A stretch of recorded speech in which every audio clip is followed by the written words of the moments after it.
अस्सलाम वालेकुम नाज़रीन, हुज़ूर की गुज़िश्ता साल की मसरूफ़ियात देखकर इंसान की अक़ल दंग रह जाती है। किस तरह एक बशर पे अल्लाह ताला इतने फ़ज़ल करता है और इतने काम करवाता है। हज़रत मुस्लिम मौद फरमाते हैं कि मैं भी कमज़ोर, मेरे दोस्त भी कमज़ोर तमाम, काम मेरे तो सभी मेरा खुदा करता है। अम्बिया की बेइज़्ज़त का जो मकसद है दरअसल वहदानियत के क़याम का, हमने देखा पिछली जो गुज़िश्ता डॉक्यूमेंट्री देखी है आपने, इसमें हुज़ूर सारा साल बेइंतहा काम करने के बावजूद मुख्तलिफ़ मुल्कों में जाते हैं और मसाजिद का इफ्तिताह फरमाते हैं और जमात को हदायत फरमाते हैं कि मसाजिद क़याम का मकसद दरअसल तौहीद का क़याम है और नमाज़ों को मस्जिदों को आबाद करना है। नाज़रीन, एक ज़रूरी ऐलान यहाँ करना मकसूद है कि जो आखिरी सेशन का आगाज़ होगा वो 3:15 पर है। पहले ख्याल था कि 3:30 बजे होगा, लेकिन वक्त 15 मिनट पहले कर दिया गया है, चूँकि मोअज़्ज़िज़ मेहमानान गिरामी जो है आते हैं ख़िताब करने के लिए, उनकी तादाद काफ़ी होती है और बाज़ उनमें से ख़िताब करते हैं, तो इसलिए 3:15 पर इंशाअल्लाह ताला आखिरी सेशन का आगाज़ होगा। इसके बाद मुझे बताया जाता है कि कुछ देर बाद इमाम साहब मस्जिद फ़ज़ल लंदन का इंटरव्यू लेंगे मुकर्रम अताउल मुजीब राशिद साहब, जो इस जलसे के मौके पर बतौर अफसर जलसागाह होते हैं।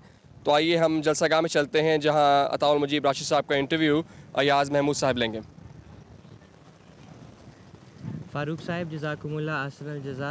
हमारी खुशकिस्मती है कि मुकर्रम व मोहतरम मौलाना अताउल मुजीब साहब राशिद जो अफसर जलसागाह हैं हमारे साथ हैं। हम उनके साथ कुछ बातें करेंगे, कुछ बातें पूछेंगे, जलसे के इंतज़ामात के मुतल्लिक़ आगाही हासिल करेंगे इंशाअल्लाह। अस्सलाम वालेकुम व रहमतुल्लाह। वालेकुम अस्सलाम व रहमतुल्लाहि व बरकातुहू। या सब इमाम साहब, जलसा सालाना एक ऐसा मौका होता है कि हर साल सारे साल के दौरान अहमदी अहबाब इंतज़ार करते हैं और ख़ास तौर पे यूके का जलसा तो ऐसी अहमियत का हामिल है कि चूँकि ये मरकज़ी जलसा है, कई मेहमान जो हैं वो दूर दूर के मुल्कों से यहाँ पर तशरीफ़ लाते हैं। आपको पिछले कई सालों से अफसर जलसागाह की हैसियत में काम करने का मौका मिल रहा है, ये सादत आपको नसीब है। तो हमें बताएं कि जलसागाह के तहत कौन से शोबाजात हैं जिनका आपको ख्याल रखना पड़ता है। बिस्मिल्लाहिर्रहमानिर्रहीम। पहली बात तो मैं ये कहूँगा कि आपने बिल्कुल ठीक फरमाया कि जलसा बरतानिया का एक आलमगीर जलसा है, मरकज़ी जलसा है और इसकी एक गैर मामूली शान है। इसकी वजह है कि इसमें हुज़ूर अय्यदहुल्लाह ताला बिनस्ल अज़ीज़ न सिर्फ़ बनफ़्स नफ़ीस शामिल होते हैं, बल्कि जलसे के सारे इंतज़ामात शुरू से लेकर आखिर तक गहराई में जाते हुए एक एक चीज़ हुज़ूर की इजाज़त के साथ हुज़ूर की रहनुमाई में तय पाती है। मसलन अफसर जलसागाह के तौर पे मैं ये कह सकता हूँ कि जलसे का मसलन प्रोग्राम बनता है, किसकी तकारीर होंगी, किस मौजू पर होंगी, कितने वक्त की होंगी, ख़वातीन की तरफ क्या प्रोग्राम होगा, मर्दों की तरफ क्या होगा, प्रोग्राम कब शुरू होगा, किसने तिलावत करनी है, किस हिस्से की तिलावत करनी है, कौन सा तर्जमा पढ़ना है, कौन से नज़म पढ़नी है। बाज़ औक़ात देखा गया है कि हुज़ूर एक एक शेर पर अपने हाथ से टिक करते हैं। तो शुरू से लेके आखिर तक जो भी प्रोग्राम जलसा में होता है, ख़ास तौर पे जलसागाह के एरिए में की बात मैं कर रहा हूँ, उसमें हर चीज़ हुज़ूर की इजाज़त के साथ, हुज़ूर की मंजूरी के साथ होती है। ये सूरत बाहर के जलसों में नहीं होती।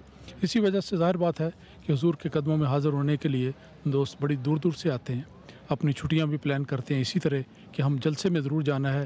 जलसा ख़ास सितंबर में हो, ख़ास जुलाई में हो, अपने आप को एडजस्ट कर लेते हैं, लेकिन जलसे में हाज़िर होते हैं। इस साल भी अल्लाह के फल से एक तासर था शुरू में कि शायद कुछ हाज़िरी में कमी हो जाए, तारीख़ बदली गई है, काफ़ी फ़र्क हो गया है, लेकिन मैं समझता हूँ कि रौनक के लिहाज से किसी तरह भी कम नहीं। और अभी इंशाअल्लाह इख्तितामी इजलास में हाज़िरी की तादाद भी आपके सामने आ जाएगी। तो ये जलसागाह का जो शोबा है ये काफ़ी तफसीली शोबा है। इसमें मेरे साथ 6 नायब अफसरान हैं और 42 नाज़िम हैं, फिर उनके नायब नाज़मीन हैं, फिर उनके मुआवनीन हैं। तो अच्छी खासी तादाद है जो रज़ाकारों की है जो जलसागाह के काम को करते हैं। जलसे के कामों का अगर शुमार किया जाए तो उसमें प्रेस एंड पब्लिसिटी का भी है, प्रोग्राम का भी है, जो प्रोसीडिंग होती है स्टेज पे उसका भी है, जलसागाह की तैयारी है, पूरी मार्की का इंतज़ाम करना, उसमें बासहूलत लोगों के बैठने का इंतज़ाम करना, कुर्सियों का अहतमाम करना। फिर इसके अलावा जलसे का स्टेज का डिज़ाइन बनता है, वो भी हुज़ूर की मंजूरी से बनता है, वो बनाना, उसको बर वक्त वहाँ पे लगाना, लाउड स्पीकर का सिस्टम है, ट्रांसलेशन का निज़ाम है। मैं कई दफ़ा कह चुका हूँ, फिर कहता हूँ और बड़ा लुत्फ़ आता है हर दफ़ा कि अक़वाम मुत्तहिदा में मैक्सिमम 6 ज़ुबानों का तर्जमा बैक वक्त होता है और अल्लाह ताला के फल से हमारे इस जलसा सालाना में 12 ज़ुबानों का तर्जमा होता है, 12 ज़ुबानों में तर्जमा होता है।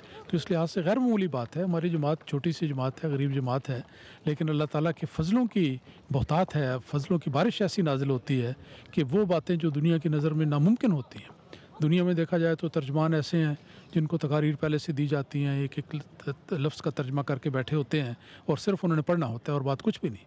यहाँ पे अल्लाह ताला के फल से कोई भी प्रोफेशनल उस तरह का ट्रांसलेटर नहीं है, लेकिन अल्लाह ताला के फल से बड़ी उम्दा तर्जमा करने वाले मौजूद हैं। मुख्तलिफ़ ज़बानों में अल्लाह ताला उनको तौफ़ीक देता है। तो हुजूर जो बयान फरमाते हैं वो उसके नोट्स किसी को नहीं दिए जाते, ना ही पता होते हैं। हज़रत ज़बानी बयान फरमाएँ या नोट्स बयान करें, लेकिन किसी को इल्म नहीं होता। तो ये गैर मामूली बात है जो इस निज़ाम में है। फिर जलसागाह के इंतज़ामात में लेडीज़ की जलसागाह की तैयारी, उसके लिए इंतज़ामात करना बिल्कुल इस मर्दों के जलसे के पैरेलल हर चीज़ होती है। डिज़ाइन भी वही होता है, स्टेज का हर चीज़ वही होती है, हुज़ूर का ख़िताब भी वहाँ से होता है। तो ये भी एक गैर मामूली बात है क्योंकि इस्लाम ने औरतों के ख़ास मुकाम दिया है और खलीफा वक्त भी ख़ुद वहाँ पर तशरीफ़ ले जाकर जमात की ख़वातीन को ख़िताब करते हैं, जो मर्दों के लिए भी सुनने वाला होता है, इसलिए मर्दों को भी सुनाया जाता है।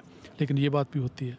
फिर इसके अलावा और हमारे जो समी बसरी का डिपार्टमेंट है वो इसके रिकॉर्डिंग का भी इंतज़ाम करते हैं, इंटरव्यूज़ का भी करते हैं, डॉक्यूमेंट्री बनाते हैं। फिर हमारे इंतज़ाम होता है टिकटों का कि ग्रीन एरिया के टिकट, स्टेज के टिकट, फिर कुर्सियों का इंतज़ाम। तो ये सारे मतलब बहुत सारे इसके डिपार्टमेंट्स हैं जिनके लिए काम करते हैं और अल्लाह ताला के फल से काफ़ी वुसअत है इस इंतज़ाम में और लंबा अरसा पहले से शुरू होती है और बाद तक फिर जारी रहती है। मार्की का इंतज़ाम ही ले लें कि इस वक्त बरतानिया में जो सबसे बड़ी कंपनी है एक लिहाज से, उनसे हम मार्की लेते हैं और कई सालों के कॉन्ट्रैक्ट करते हैं। और इस मार्कीज़ को लगाना ये इंसानों का काम नहीं, ये आम जिस्मानी ताकत से नहीं होता बल्कि मशीनी ताकत से होता है और कई दिन इसमें लग जाते हैं लगाने में और फिर इसको उतारने में। फिर उसके लिए बेहतरीन इंतज़ाम किया जाता है। छोटे छोटे बच्चे भी ड्यूटियों में शामिल होते हैं। गर्मी का मौसम है तो हम सारे दोस्तों के लिए पानी पीने का साफ़ सुथरा पानी मुहैया करते हैं, बोतलों में हो या गिलासों में हो तो वो मुहैया करते हैं। छोटे छोटे बच्चे माशाल्लाह बड़े शौक़ से ये ड्यूटी देते हैं। तो ड्यूटी देने वालों का जज्बा भी है, शामिल होने वालों को भी जलसा भी है। एक और बात यह है कि इस जलसे में हमारे बहुत सारे मुअज़्ज़िज़ीन आते हैं जो दीगर मज़ाहिब से ताल्लुक़ रखते हैं। कुछ हुकूमत के अराकीन हैं, बाज़ वज़रा हैं, बाज़ मेंबर होते हैं हाउस ऑफ लॉर्ड्स के, पार्लियामेंट के। तो अभी थोड़ी देर पहले मैं आपसे ज़िक्र करूं कि एक यहाँ के मेंबर ऑफ़ पार्लियामेंट हैं, वो आए, वो हुज़ूर से मिलके उन्होंने बड़ी अच्छी धूप में खड़े थे तो बात करने लगे कि ये जो सोलर सिस्टम है ये भी होना चाहिए, इससे भी फ़ायदा उठाना चाहिए। तो हुज़ूर ने उनको बड़े उम्दा रंग में बयान किया। हुज़ूर ने फरमाया कि मैं आपको बताता हूँ कि हम तो ऑलरेडी इस पर काम कर रहे हैं। तो वो कहने लगा कि I am very please to hear but I am not surprised. मुझे हैरत इसलिए नहीं हुई कि जमात अहमदिया हमेशा जो बातें हम सोचते हैं और कभी कभार मौका मिलता है किससे ज़िक्र करने का कि ये काम भी करना चाहिए तो पता लगता है कि जमात पहले ही कर रही है। तो बड़ा वो खुश हुआ, कहने लगा कि मुझे खुशी है इस बात से लेकिन हैरत नहीं हुई क्योंकि जमात अहमदिया हमेशा सबसे आगे होती है। तो इस तरह के जो साहिब राय अफराद हैं और सियासी मैदान में बड़े लीड करने वाले हैं वो भी अल्लाह के फल से इस जलसे में आते हैं और आकर तकारीर भी करते हैं, जैसा आपने सुना होगा। तो ये भी मुख्तलिफ इसके हिस्से हैं जलसे के। ये जलसा बुनियादी तौर पे तबलीगी जलसा है और ये एक ऐसा रूहानी इज्तिमा है जिसमें मुख्तलिफ अक़वाम के लोग आते हैं, सारे इकट्ठे एक ही दस्तरखान पे बैठ के खाना खाते हैं, कोई फ़र्क नहीं है और बातें करते हैं। अंग्रेज़ी भी ज़ुबान है उनकी है, दूसरी ज़ुबानें भी जानते हैं। तो ये एक गैर मामूली बात है कि सारे दोस्त, अब मसलन कल शाम एक मजलिस थी जिसमें दाएं बाएं मैंने देखा चीन के दोस्त भी बैठे हुए हैं, जापान के भी हैं, अफ्रीका के भी हैं, फार ईस्ट के भी हैं, ऑस्ट्रेलिया से भी आए हुए हैं और मिडल ईस्ट के भी हैं, अरब अपने लिबास में, अफ्रीकन अपने लिबास में। तो ये गोया एक सही मानों में रूहानी अक़वाम मुत्तहिदा की तामीर है जो हमारे इस सिलसिले में हो रही है। तो ये बहुत अच्छा है और रूहानियत के लिहाज से जो कैफियत पैदा होती है वो असल इसका मकसद है। यही वो मकसद है जिसके लिए हज़रत मसीह मौऊद अलैहिस्सलाम ने 1891 में इस जलसे का आगाज़ किया, रूहानी तब्दीली, रूहानी इनकलाब। और यही वो बातें हैं जो हज़रत अमीरुल मोमिनीन अय्यदहुल्लाह तआला बिनस्ल अज़ीज़ हर रोज़ बयान फरमाते हैं। कल के ख़िताब में भी हुज़ूर ने फरमाया कि असल में मकसद रूहानी इनकलाब है। अगर वो इनकलाब पैदा हो जाता है तो समझें कि हमने अपने मकसद को हासिल कर लिया। तो इसकी खातिर जिस वक्त लोग नमाज़ों में शामिल होते हैं, कंधे से कंधा मिला के एक अफ्रीकन, एक एशियन, एक चीनी, एक जापानी, एक अमेरिकन और कैनेडियन सारे खड़े होते हैं, तो ये है दरअसल उम्मत वाहिदा बनाने वाली बात। और फिर जब नमाज़ों में देखें उनका इस्तिग़राक़, दुआओं में उनकी कैफियत। अभी थोड़ी देर पहले ये आलमगीर बैत की तकरीब हुई। मैं आपको बता सकता हूँ कि जिस वक्त सजदा शुक्र के लिए हज़रत अमीरुल मोमिनीन की क़यादत में सारे के सारे दोस्त बजाय इसके कि वो नारे लगाएं, बजाय इसके कि वो उछलें कूदें, शोर शराबा करें और खुशी का इजहार करें कि जी इतने लाखों आदमी अहमदी हो गए हैं। किसी किस्म का इस किस्म का दुनियावी इजहार नहीं हुआ। इजहार क्या हुआ? सारे के सारे इमाम वक्त की क़यादत में सजदे में पड़ गए। और सजदे में मैं आपको बताता हूँ कि उस वक्त एक अजीब कैफियत थी। दाएं बाएं से ऐसे कि जैसे रूह पिघल रही है। इंतहाई आजिज़ी और इनकिसारी के साथ लोग सजदा कर रहे थे। ये कैफियत है, ये इनकलाब है और ये तब्दीली है और ये मकसद है जिसकी खातिर ये जलसा है। तो बहुत वसी निज़ाम है और ऐसा निज़ाम है जो मैं तो कहता हूँ कि एक शजरा तय्यबा की तरह है। ज़मीन में इसकी मजबूत जड़ें हैं, आसमान में इसकी शाखें फैली हैं और शाखें ऐसी हैं जो दुनिया के सारे मुल्कों में फैली हुई हैं। तो ये अजीब व गरीब निज़ाम है। दुनिया देखती है, हैरान रह जाती है। हमारे ईसाई दोस्त दूसरे आते हैं, वाकई कहते हैं हमें समझ नहीं आती कि ये इंतज़ाम आप रज़ाकार करते हैं। अब देखें कि ये एक फार्म लैंड है जिस पे हम खड़े हैं। अभी चंद दिन के बाद बिल्कुल सब घास ही घास नज़र आएगी, कुछ भी नहीं होगा। इस वक्त देखें तो जंगल में मंगल हुआ हुआ है। तो ये मार्केट्स लगी हैं, दफ्तर बने हैं, कारें खड़ी हैं, खाने हो रहे हैं, मीटिंग्स हो रही हैं, मिल मुलाकात की सूरतें हैं। ये एक अजीब यानी जंगल में मंगल और एक वीराने में एक ज़िंदगी पैदा हो गई है। ये एक जलसे के समरात हैं और वो लोग हैरान होते हैं कि ये सारा काम सारे रज़ाकार कर रहे हैं। अब यहाँ पर मेरा ख्याल है सवाए टेक्निकल आदमियों के जिनको हम एम्प्लॉय करते हैं, कोई बिजली का काम करने वाले, को दूसरे चंद एक होंगे और वो भी गैर मुस्लिम होते हैं या गैर जमात, वरना जमात के किसी आदमी को जलसे के किसी काम के लिए कोई मुआवजा नहीं दिया जाता। सब रज़ाकार है, दिन को भी काम करते हैं, रात को भी। मैं MTA को ना भूल जाऊँ, MTA एक बहुत बड़ा शोबा है जलसे का, जमात का। इसके रज़ाकार ऐसे हैं जिनको रातों को भी काम करना पड़ता है, दिन को भी काम करते हैं और पता नहीं कितनी बेआरामी की ज़िंदगी है जो यहाँ पे गुजारते हैं। सुबह शाम करके यकीनन थक जाते हैं। तो ये सारे दिन रात लगे हुए हैं, इधर इस तरह का काम करते हैं जिस तरह वो शहद की मक्खियाँ हैं, हर जगह घूम रही हैं, फिर रही हैं, जहाँ जहाँ से अच्छी कोई बात मिलती है वो ले आती हैं।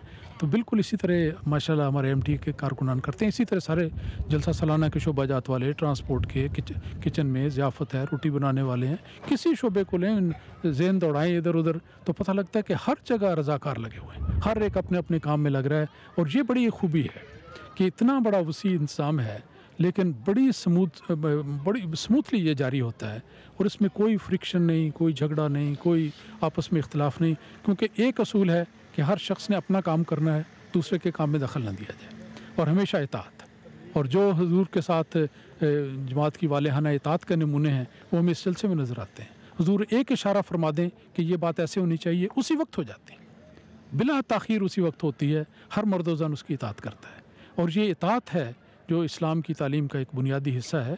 और मैं समझता हूँ अगर दुनिया में किसी ने आज इताअत की मिसाल देखनी हो तो ये जमात अहमदिया को देखना चाहिए और ये जलसा उसका एक नमूना है। अगर हुजूर फरमाते हैं कि खड़े हो जाएं, सब खड़े हो जाते हैं। अगर फरमाएं बैठ जाओ, बैठ जाते हैं। एक इशारे पे उठना और बैठना अगर दुनिया ने किसी ने देखना हो तो वो जमात अहमदिया में देखे और जलसा सालाना में देखे। मैंने काफ़ी तफसील से बयान कर दिया, कोई और बात आप पूछना चाहें तो पूछें। इमाम साहब, एक मोमिन की ज़िंदगी में सबसे ख़ास बात ये होती है कि उसे ये तालीम दी गई है हुज़ूर सल्लल्लाहु अलैहि वसल्लम की तरफ से कि हमेशा कदम आगे बढ़ना चाहिए। तो इस साल जलसे में कोई ऐसी ख़ास बात है जो आप बताना चाहें जो इम्प्रूवमेंट की तरफ बढ़ी हो? अल्हम्दुलिल्लाह मैं समझता हूँ कि न सिर्फ एक शोबे में बल्कि कई शोबों में इम्प्रूवमेंट हुई है और बेहतरी की तरफ कदम उठा है। उसकी एक सूरत तो ये होती है कि काम वही होता है लेकिन उस काम को इस रंग में किया जाए कि अल्लाह ताला के फल से उसमें कोई कमी ना रह जाए। जो गलतियाँ पहले सालों में हो जाती हैं या कोताहियाँ हो जाती हैं तो उन पर काबू पाना, उनको दूर करना और बेहतर करना, इसके लिए हुजूर की हिदायत है कि रेड बुक के सिस्टम को जारी किया जाए।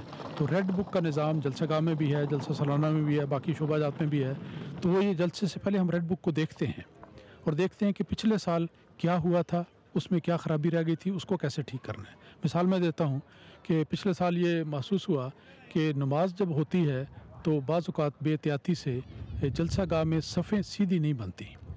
तो रेड बुक में ये नोट दर्ज था कि सफ़ें सीधी बनाने के लिए वहाँ पर टेप लगाई जाए या निशान लगाया जाए। तो आज हमने उस वक्त जलसे से पहले ये रेड बुक को खोला, हमें ये बात याद आई तो हमने फ़ौरी तौर पर इंतज़ाम किया कि एक टेप लेकर सारी मार्की के अंदर करीबन 200 लाइनें या 200 से भी ज़्यादा थी वो लगानी थी, सारी लाइनें लगाई गई ताकि जब नमाज़ पढ़ें, हज़ार का मजमा है तो सारे उस लाइन के मुताबिक सीधे सफ़े बनाते हैं। तो ये मैंने एक मिसाल दी है। इसी तरह और शोबाजात में भी है, खाना ले लें, बाकी इंतज़ामात ले लें, हर चीज़ में बेहतरी होती है और नए से नए अमूर भी शामिल किए जाते हैं, नई बातें उसमें ऐड की जाती हैं। तो हर शोबाजात में हमने हमेशा इसको किया है।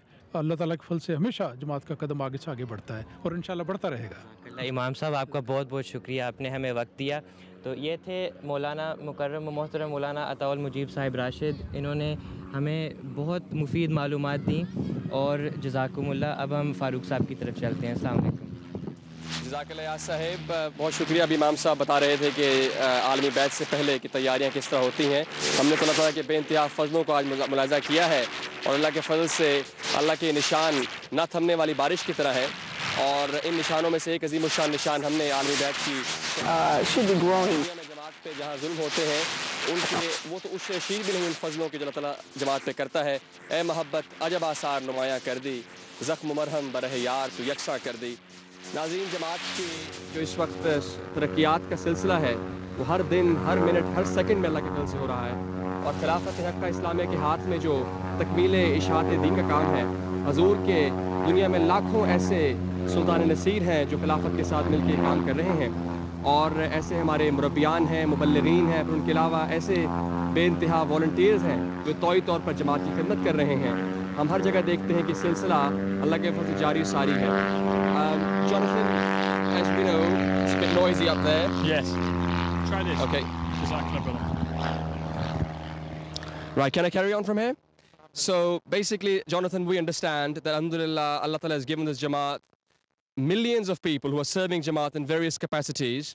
And as a matter of fact, if you look at the missionaries who are at different parts of the world serving Jamaat and community and Ahmadiyya Muslim community, and also the upcoming generation of Waqfeen and all as well who are serving Jamaat Ahmadiyya. And it's always very useful and very faith inspiring to hear their stories as to what they see on the ground level. Alhamdulillah. Let's get rid of that mic. We don't need that. So what you say, Farouk, alhamdulillah, is so true, because if we look back through the history of Allah's religions, all of the messengers that imparted the messages to humanity, Isa alayhi salam, he was in fact a missionary who himself travelled from the Holy Lands all the way to Kashmir, spreading the message of, in its essence, the true message of Allah's religion, which in its core is Islam. And so again, the companions going to Ethiopia, going to Yemen, going to Shams, Syria, the Holy Lands of Jerusalem.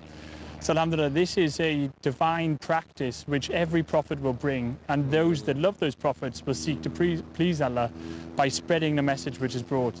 So alhamdulillah, how about, should we take a look at some of the lives and the faith-inspiring moments of these missionaries? How about we take a look at it? जी नाज़रीन, जो जिस तरह Jonathan साहब ने बताया कि इंशाअल्लाह ताला अब हम आपको कुछ देर बाद दिखाएंगे वो तकमील इशाअत दीन के सिलसिले में जो मुबल्लिगीन कराम को जो तौफीक मिल रही है। और आप देखते हैं कि किस तरह जमात दूर दूर इलाकों में भी जमात की खिदमत में मसरूफ़ है और अल्लाह ताला जमात पे रोज़ बेइंतहा फजल कर रहा है। आइए देखते हैं कि मुबल्लिगीन हमें क्या बता रहे हैं।